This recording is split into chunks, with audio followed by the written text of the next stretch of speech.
Hi, I'm Natalie Lewkowitz. I've been exposed to farms my entire life since my dad works in the cotton industry.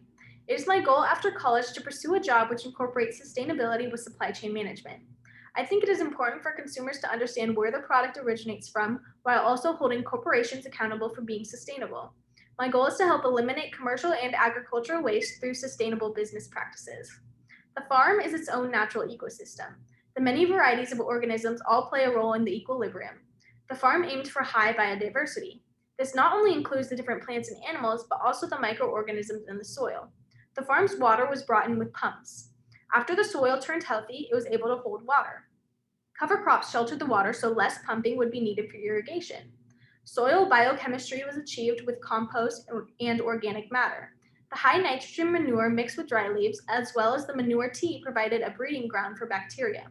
The farm was able to thrive because of the community they built.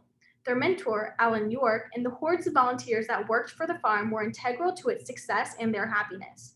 Happiness intersects community as they look to the farm's resources for solutions to problems. For example, they use the coyotes to control the gopher population and the ducks to eat the snails.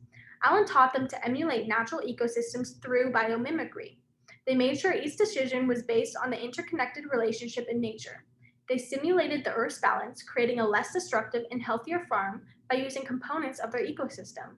The farm normalized itself through this process. Alan knew that eventually the farm's rhythm would be predictable and the ecological balance would appear. Observation, action, and creativity were the keys to creating partnership with nature's framework. Sustainable farming ensures the next generation of family farms can continue this tradition.